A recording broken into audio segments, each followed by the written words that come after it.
സർക്കാരിൻ്റെ പുതിയ നീക്കം ഒരിക്കൽ കൂടി പൊതുമാപ്പ് കൊടുത്ത് ഇതുപോലെ സാധനങ്ങൾ സൂക്ഷിക്കുന്നവർ രഹസ്യമാക്കി ഒളിച്ചു വെക്കണ്ട, അത് പരസ്യമാക്കി അവരുടെ വീട്ടിൽ വെച്ചോളൂ. അതിനൊരു ലൈസൻസ് കൊടുത്ത് പൊതുമാപ്പ് കൊടുത്ത് എല്ലാവർക്കും ഒരവസരം കൂടി കൊടുത്തതിന് ശേഷം അതിശക്തമായ നടപടി എടുത്തോളൂ. Wild life act, protection act അനുസരിച്ച് തടസ്സമില്ല എന്നാണ് ഗവൺമെൻറ്റിൻ്റെ പ്രൊപ്പോസൽ. നല്ലൊരു പ്രൊപ്പോസലായിട്ട് തന്നെ എനിക്ക് തോന്നുന്നു. അത് നടപ്പാക്കുന്നത് നല്ലതാണ്.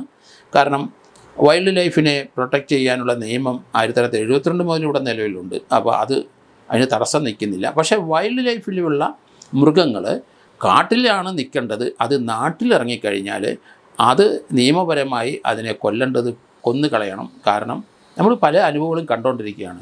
കാട്ടിലെ നിയമം അനുസരിച്ചാണ് വൈൽഡ് ലൈഫ് കാട്ടിൽ നിൽക്കണം. അത് ഫോറസ്റ്റ് ഉദ്യോഗസ്ഥർ അവരെ കാട്ടിൽ തന്നെ നിർത്താനുള്ള ഉത്തരവാദിത്വം അവർക്കാണ്. നാട്ടിലിറങ്ങി ജനങ്ങളെ കൊല്ലുക, ആന എത്ര പേരെ കൊല്ലുന്നു. അങ്ങനെ നാട്ടിലിറങ്ങുന്ന മൃഗങ്ങളെ ഫോറസ്റ്റുകാർ കാട്ടിലേക്ക് ഓടിക്കാൻ തയ്യാറല്ലെങ്കിൽ അതിനെ വെടിവെച്ച് കൊല്ലാനുള്ള സംവിധാനം ഇവിടെ വേണം.